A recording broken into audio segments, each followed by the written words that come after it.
You are listening to the Strong as a Working Mom podcast, episode number 81. If you've started a new diet to lose weight or eat better, awesome. How do you know if it's working? Let me help you figure that out. Welcome to the Strong as a Working Mom podcast. If you're balancing career, family, wellness, and some days sanity, you are in the right place. This is where high-achieving, busy working moms get the tools they need to eat, move, and think. I'm your host, physician, personal trainer, and certified life coach, Carrie Holland. Let's do this. Hey, how are you? What's new? What's good? Well, what's good here? We are going to talk about your habits today. So it's January. We're in our second week of the year, and many of you may be putting new habits into practice. So things like eating differently, like increasing your fruit and veggie intake, or decreasing the number of meals you eat out. Or maybe you've resolved to get into better shape this year and started a workout regimen. So those are two of the most common habits I see people putting into place at this time of year. And with that, I want to take this episode and help you figure out how to know if what you're doing is working. If your goal is to lose weight and your aim is to eat less calories, let me help you figure out if you're actually doing that. Or more specifically, I want to help you figure out if what you planned to do is what you are actually doing. And how do you do that? By self-monitoring. Okay, so I'll stop right here and hit something face on before I go any further, okay? Just those two words, self-monitoring. I know, they don't sound super fun, right? In all honesty, I tried to find another more exciting term to stick in place of self-monitoring, but I couldn't come up with one. There is no fancy term that encompasses self-monitoring, and that's okay. Self-monitoring, it is not sexy, and it doesn't matter. Because self-monitoring, while not extravagant, it straight up works. And it's essential. So I say this all the time, but one of the key pieces to changing anything in your life is creating awareness. If you want to change anything in your life, you have to know where you're starting from. And that's what awareness is. So you can think of it like you would a map. In order to get anywhere on the map, you have to know your starting point. To get from point A to point B, you have to know exactly where point A is located, right? Always. And that's what creating awareness will do for you. It will tell you where you are on the map. Self-monitoring will tell you where you are in your map from point A to point B. So let's talk about this. Let's talk about self-monitoring. I am going to try to make this idea as palatable as possible to you. And I say palatable with good reason. Many of you either shy away from or steer clear of self-monitoring altogether for any number of reasons, and I want to help you bust through those reasons and figure out a way of self-monitoring that works for you. There is nothing to shy away from here because self-monitoring has been shown over and over again to be an essential piece to creating lasting habit change. So this is backed by research. There are loads and loads of studies that demonstrate the utility of self-monitoring for not only losing weight, but for maintaining your weight loss once you get there. So again, while it's not super fancy, self-monitoring is essential, all right? So let's start by talking about what self-monitoring actually is. I want us to be on the same page from the get-go. So self-monitoring, very simple, is a system of keeping track of what you do. There are much fancier psychologic and scientized definitions of self-monitoring if you look it up, but the core of self-monitoring when it comes to habit change is that you follow and monitor whatever behavior you are doing. You track your behavior in some way. So let's talk about this in terms of your diet because this is where I most commonly see this come up, and I want to be super clear about this. When I'm talking about self-monitoring, I mean that you use some way to keep track of what you're doing. And the two most common ways to do this are either by using some sort of food or calorie tracking app or by food journaling. Now, I talked about this before when I did an entire podcast on whether or not to use a tracking app, but I'll repeat it here. If you have a history of an eating disorder or disordered eating, this may not be for you, okay? If tracking your food in any way causes you to be obsessive and leads to unhealthy behaviors, then obviously this would not apply. And I would encourage you to talk to your physician about what's appropriate for you, okay? But with that disclaimer aside, for many of you, self-monitoring by recording your behavior related to food in some way can be a super helpful tool that can be used safely and smartly without it leading to obsessive behaviors. And if you're wondering why you should bother self-monitoring your food, let me share with you some of the benefits, okay? So first, self-monitoring gives you data.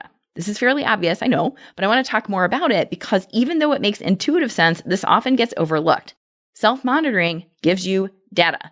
It gives you details, and it can give you specifics depending on what exactly you choose to monitor. So for example, imagine you decide to start a food journal. And all I mean by that is that you're just going to write it down on a piece of paper or in the Notes app on your phone, what you eat in a day. No calorie counts, no weights, no measures, but literally just writing down what you eat in a day. Then you've got something to work with. So as an example, breakfast is bagel and cream cheese, 2 handfuls of nuts mid-morning, a burger, fries, and salad for lunch, a bag of chips for a mid-afternoon snack, and so on. So if you do nothing more than write down what you eat over the course of a day, you get data, you get information, and then you can use that information to make future decisions about your eating. So in the example I just gave, if you notice that you're regularly having 2 snacks, one between breakfast and lunch, and then another between lunch and dinner, you've got information. And you can look at your meals and decide if a bagel and cream cheese is a substantial enough breakfast to keep you satiated until lunch. You can look at your lunches and see that you tend to get French fries often. Or you can see that when you snack, you tend to go for a calorie-dense food like nuts. So all of this is data, and that data helps to create awareness. So when I have a client tell me, I eat healthy, but she can't tell me what she's had for meals and snacks for the last few days because she can't remember, that doesn't give us much to work with. But if she comes to a coaching session and says, all right, I had salads with chicken for lunch Monday through Thursday, and then I had takeout Friday through Sunday, that's different. Now we have something to work with. And again, this goes back to awareness. You can't fix something when you aren't aware that it needs to be fixed in the first place. And that's where self-monitoring comes in. I've had so many clients swear up and down, but I don't eat that much. And when I ask them how they know this, they can't explain it. They can't provide real, hard data to prove to themselves that they're not eating that much. And that's not helpful. I've said it before, but we humans, we are terrible at estimating. We tend to overestimate how much exercise we've done, and we tend to underestimate how much we eat. And that is a setup for a big problem. So self-monitoring will give you information. It will help you see what you are actually eating instead of defaulting to the assumption, I don't eat that much. If you write down everything you eat in a day for 7 straight days, it will be eye-opening. And I mean everything. All of the bites from your kids' plates, the handfuls of trail mix that you grab as you walk by the pantry, the chunks of cheese and fruit you cut for yourself while you're getting dinner together. So if you were to commit to writing it all down, everything you put in your mouth, you might just be surprised. So when I've had clients take me up on this and actually go and write everything down they eat in a week, it can be super helpful and eye-opening. If you try this out, you may be like some of my clients and find that your main meals are mostly well-rounded with lean protein, veggies, and fiber, but the frequency and quality of your snacks is leading you to ultimately eat more than your body needs, and you won't lose weight. Or you may find that many of your meals are not as nutrient-dense or as high quality as you think. You may see that you eat mostly meals that are carb-centered, like mac and cheese or spaghetti, or that you're not getting enough fruit and protein and veggies in your diet. So this is the type of information that self-monitoring will give you. And that information is insanely useful because once we've got it, we can adjust your plan and practice following through on it to see if it moves the needle and causes you to lose weight. When we don't have any data, we're making our best guess, and that often leads to a very slow up and down process that results in little to no weight loss. Okay, next. So the next benefit that self-monitoring has is accountability. And it makes sense. Think about it. If you made a commitment to write down everything you eat in a day, you might think twice about the random handful of chips you aren't really hungry for in the first place, because if you're being honest in your self-monitoring, then you would need to write it down. So you can think of it as putting another step between you and the habit. So think about what we know about habits. When you're trying to get rid of an undesirable or a, quote, bad habit, one of the things you can do is put as many steps as possible between you and the habit. So as an example, I had a client who wanted to stop drinking diet soda. So when we dove into this, she explained that she would only drink the diet soda if it was cold. So she stopped putting the cans in her refrigerator. In fact, she kept them outside in her garage during the summer. So if she wanted a diet soda, she would have to go out to her garage, get the can, and put it in the fridge or get a glass of ice in order to make it cold. And that's a lot of steps. And that was on purpose because we were trying to make it harder for her to do the habit. We put extra steps between her and the Diet Coke. So in the case of overeating, if you're really trying to get a hold of this habit and stop, you put one more step in place. If you're truly committed to self-monitoring, the process of pulling out your notebook or pulling out your phone to get into the app and record what you're doing, that's one more step.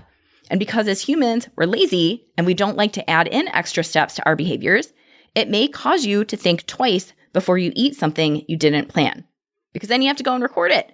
And that may be just enough for some of you to think twice before you reach for food that you didn't plan for. Plus, once you record it, it's out in the world. If you have truly committed to self-monitoring and you honor that commitment, then you will write down whatever you eat, like all of it. And then you have it in front of you. You have real, hard data in front of you that you collected yourself. And there's no denying data. Okay, so let's talk about that for a minute, because in all honesty, this is a big sticking point. Some of you have flat out told me that you don't like the idea of self-monitoring because you just don't want to know. You don't want to have it written down because you don't want to see it. You don't want to see that you had 2 Oreos at 10 a.m. and another 2 Oreos at 2:45 p.m. and then another 3 Oreos at 7:50 before you got ready for bed. And my question to that, to why you don't want to know, is very simple. Why? Why don't you want to record and actually know what you're doing? And after asking this very question for years, this is what I found. This comes up often. When you are fully honest and write down all of the food you're eating, you have data in front of you. You see the type and the quantity of snacks and meals that you're actually having, and you may not be happy about it. You might see that you actually are eating too much, or that you're not eating in a way that supports your weight loss goals. And for some of you, that can be very hard to accept. Once you've got it in front of you, it's there. There's no denying it anymore, and that can be hard to do. And this is where eating and thinking collide, okay? And this is where I can help you. So think about it. What is the worst thing that happens when you actually commit to self-monitoring? Not commit light, where you kind of do it, but you don't really do it, but you fully commit to self-monitoring, and you do it, and you see things you don't like. What happens when you see that you ate 7 Oreos in one day when your plan was to eat 0? What is the worst that happens? You feel something, okay? You feel something. Maybe it's disappointment that you didn't stick with your plan. Maybe it's shame that you have a hard time managing your urges around Oreos. Maybe it's frustration that you stick to your plan really well most of the time, but you had a rough day and you numbed it with Oreos. Whatever it is, you feel it.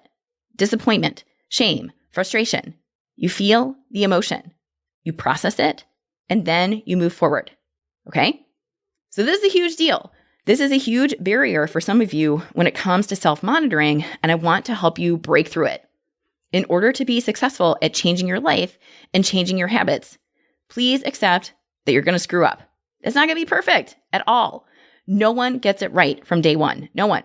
We are all messy humans, and we all tend to overestimate ourselves. And when you decide to get really honest with yourself in an effort to change your eating habits, you're going to see stuff. You're going to see data you don't like. Okay? And I want to help you be prepared for that. So time and time again, I have seen clients go in circles about this. I've seen clients journal some days, but not others. I've seen clients write down meals and snacks up until 3 p.m. when they had a bag of chips instead of the apple and string cheese they planned for, and then they stopped journaling altogether.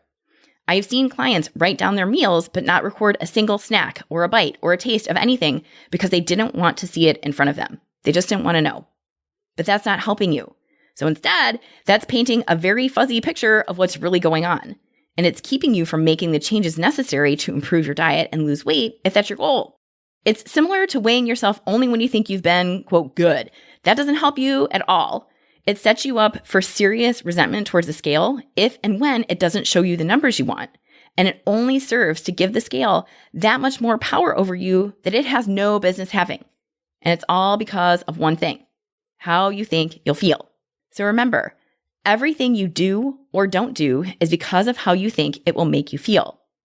Just like you may choose to skip weighing yourself after a dinner out the night before because you know you ate more than you planned and you're afraid to see what the scale says, you may also skip writing down foods that are not part of your plan because you don't want to feel disappointed or frustrated. You don't want to feel it. So instead, you just don't know. You don't know what you weigh. You don't write anything down. You don't give yourself any data. You leave it nebulous so you don't have to feel anything when you know the truth. But there is a different way. And that different way is feeling your feelings. Yes, always. You knew it was coming. Here it is. Consider this. What would happen if you decided to go all in, self-monitor to the best of your ability, put everything out there on paper or in your notes app, and see the data for what it really is? Data. What would happen if you recorded all 7 of those Oreos, felt whatever emotions came up for you when you wrote it down and saw it in front of you, and moved on? I'll tell you what happens. You realize that it's not such a big deal. You realize that you ate some Oreos, more than you wanted, and you get on with it. Remember, what do you do when you have missteps? This is a previous podcast. How do you recover from a stumble? You acknowledge it and own it. I ate more Oreos than I planned today. Then you ask yourself what you learned from it and what you would do differently. I will practice managing my urges and processing my emotions instead of numbing them with cookies. And then last, you move on, as in eyes forward. That's it. Do not make it any more mountainous than that. So, to make this very black and white, when it comes to self-monitoring, you can choose to think of the accountability as a vehicle for self-imposed guilt and shame, which I do not recommend at all. Or you can choose to think of the accountability that self-monitoring creates as a tool to help you continually improve. It's your choice. And this is what I help clients do. I help them see that creating accountability is not a weapon to be used against yourself, which too many of you do. Instead, I work with you to see that accountability, transparency, and being honest with yourself is one of the highest forms of growth there is. When you process the emotions related to the reality of what you're actually doing, when you see it in real time, you will realize that you're human, just like everyone else, and that you have an opportunity to choose differently next time. That's it. And that is huge. If you have ever started and stopped self-monitoring over and over, or if you have ever selectively self-monitored because you just didn't want to see it, I would encourage you to really dive into that and ask yourself why. Ask yourself what exactly you're making that data mean, okay? The purpose of collecting the data is not to make you think you're a failure because you ate some cookies. The purpose is to help you improve your lifestyle one decision at a time, okay? Do not use the accountability that self-monitoring provides. Don't use it against yourself. I see this happen too often, and I wanted to make a big stink about it because I think it gets in the way of your own improvement too often. And this is what I help clients do. We break down the limiting belief that those cookies mean anything about you so you can get on with your life and get back to your habits ASAP, okay? Okay, next. Another benefit of self-monitoring is that it can help you change behaviors in real time. And to best illustrate this, let me explain what I commonly see happen instead. So what I commonly see happens is you'll eat in a way that you think might be putting you in a calorie deficit, but you're not recording anything. You're not self-monitoring at all. And then once a week, or maybe once a month, you step on the scale and you put all of your cookies in that one basket when you step on the scale, and you let that one number once a week tell you whether or not what you're doing is working. I see this all the time. But what this does is leaves you backpedaling. And what I mean by this is we have to guess. We have to guess that if your weight isn't going down, something's got to change, but we don't know exactly what. Is it that you need to have a bigger, more substantial lunch so you don't come home ready to snack out of hunger? Is it that your weekdays are solid, but your weekends are off the chain? We don't know. We're just guessing. So what if instead of guessing after you've weighed yourself, you use self-monitoring as a tool to help you change your behavior in real time? I'm not going to get into whether or not you should use the scale today or how to use it because I've already done that. You can go back to episode number 7 and review the pros and cons of using the scale. But instead, my point here is that instead of using the scale to guide your behavior change, how about you use the data on what you're eating to guide your behavior change? I have said it numerous times, but it bears repeating. You could be doing everything right, and you ultimately do not have control over what the scale says. You don't have 100% control over that. But on the flip side, you do have 100% control on what you do or don't put in your mouth. And you can record it so that you can make day-to-day changes based on that information. And this is instead of waiting for the one time you weigh in to dictate what your next move is. So remember that the scale, it's fickle. And if you're someone who weighs in very occasionally, it's really hard to discern what your weight trend is. But if you've got a week's worth of a food diary in front of you, no matter what the scale says, you can see, for example, that you're making choices at the end of the day that are not helping you. Things like handfuls of trail mix after dinner, or an extra glass of wine Friday through Sunday night. And those are habits you can address immediately, rather than using your once-a-week weigh-in to decide that something needs to change and then trying to rack your brain remembering exactly what you ate over the last 7 days so you can make adjustments after the fact. Self-monitoring will help you make changes and adjustments in real time. And this is key. This keeps you from chasing your tail and trying to access your brain to remember details of your meals and snacks that have been long forgotten. All right? Okay, next. Along with seeing what you're doing in real time, self-monitoring will also help you pick up patterns and show you where you need to troubleshoot. So as an example, if you've committed to writing down everything you eat and you see that most every night from 7 p.m. onward, it is a free-for-all of repeated trips back and forth to the kitchen for a handful of chips, a half cookie, a spoonful of ice cream while you're standing in front of the fridge, then you've got something to work with. You found a pattern. Or if you see that Monday through Friday, you stay on track with substantial, balanced meals that keep you satisfied, only for the weekend to be a hodgepodge of whatever leftovers you can scrounge, supplemented with takeout, there you go. In either scenario, you've identified a pattern and it needs to be addressed. Self-monitoring will help you identify patterns so you can target and troubleshoot specific behaviors. Things like nighttime eating, post-dinner snacking, or overdoing it on the weekends, which are things that come up commonly for so many of my clients. Self-monitoring will also show you the impact of all the snacks and bites and tastes throughout your day. Things that may seem like no big deal at the time, but ultimately add up to undo any caloric deficit you've created. This is huge, and so often it goes overlooked because snacking is definitely where so many of you get stuck. I often see two things that shoot you in the foot related to snacking. So first, because it's not a whole sit-down meal, you might see it differently. You may say to yourself, hey, it's just a snack, or it's just a bite of chicken nugget, or just a few forkfuls of my kids' mac and cheese. So you don't think it counts. But it all adds up. It all counts. As annoying as that may be, it all matters in terms of your bottom line. And then second, because your snacking is often not planned, you don't record it. So you may be doing some self-monitoring by writing out your main meals like breakfast, lunch, and dinner, but then you don't record any of your snacks or bites or any of the things throughout the day. So at first glance, it may look like you're not really eating that much. But if you were to be fully honest with your self-monitoring and record all of the snacks and bites that you put in your mouth, you'd be able to pick up a pattern of snacking that you could then go to work on. When you don't have data, we don't know where to start troubleshooting. Instead, we're guessing. All right, next. Another benefit of self-monitoring is that it helps you see your progress. So you can think of it this way. Imagine you've planned out the day before what you're going to eat for the entire next day. And then the day comes and you follow your plan and you eat as you said you would, and you go and record it in your diary and you see that you stuck to it. You ate as you said you would, without extra snacks or random bites of anything. You followed your plan. How do you think that's going to feel? It's going to feel really, really good because it feels good to do what you said you were going to do, even if you didn't want to do it. That's discipline, remember? And having discipline is having freedom because when you make a plan for yourself, you know it's as good as done because you'll follow through. There is no brain drama of should I or shouldn't I eat this cookie? The decision is already made. You didn't plan for the cookie. It's not part of your meal plan for the day, so you don't have it. There's no questioning or back and forth about it. The decision has already been made by you in advance. And then you follow through, and that feels good. And when you've built up that self-trust by regularly following through on your plan, you'll be willing to ask for more of yourself because you know you're a sure bet. Do you see how this works? I really love this. It is motivating to make a plan, take action and follow the plan, and then see the results of your work. And no, you won't see it immediately, okay?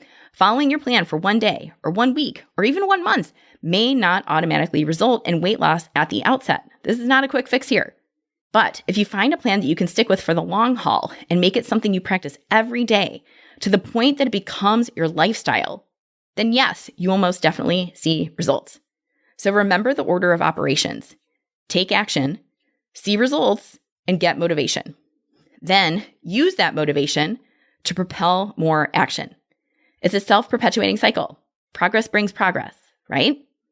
All right, so now, what if you've heard all this and you're thinking that self-monitoring might be helpful for you? What do you do next? So, in order to keep this very simple, my recommendation is to choose something. Just pick something. Pen and paper works. It really does. What I often have my clients do is write out what an entire day of eating will look like for them the day before they intend to do it. And then as they go about their day, they can update and look in real time to see if they are doing what they said they were going to do.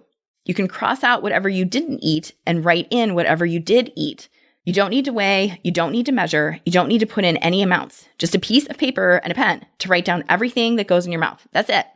You're really looking to see if you're eating what you planned out the day before. And if you're not doing that, what you're doing instead. Now, if you prefer to get fancy, sure, you can use a tracker like MyFitnessPal or MyMacros or any of the other loads of food tracking apps out there. But again, my goal today is not to get into all of the details about tracking apps because I've covered that already in episode 31. So you can go back to that one if you'd like. But the take home here is that if you want to self-monitor, which I highly recommend, don't make it any more of a project than it needs to be. Keep this simple. Find a system that works for you and take the next step of committing to it hardcore. Because self-monitoring is only as useful as you are honest. Okay? Don't go halfway and self-monitor only when you follow your plan. Don't write things down only when you think you've been good. Don't open up your MyFitnessPal only when you've been on point all day. That is missing the point entirely. If you're going to do this, do it honestly. Write it all down. Let it all hang out, everything. And then hopefully, if you've listened to this podcast at all, you have loads of tools and concepts to practice when you see the data in front of you. You can process the feelings that come up when you see what you're actually doing. When it's no longer nebulous because it's right there in front of you. And then you get to decide what to do with that data. You get to decide how to change your eating to get yourself closer to your goals. And you keep monitoring yourself all the while to ensure that what you say you're going to do is what you're actually doing. And my last suggestion is this. Very simple. Get started. Like now, today. Start collecting data now. Write it down and write down everything you eat in a day. The sooner you have real, actual data in front of you, the sooner you can start doing something with it, and the sooner you'll be on your way to changing your habits. Self-monitoring is not something to be used against you. It is a super useful tool that will help you be honest. It will help you pick up patterns. It'll keep you accountable. And most importantly, it will get you closer to your goals. All right? And if you want help with this, let's talk. When you coach with me, I will help you determine how you're going to self-monitor, and then you'll practice it, with me guiding you along the way.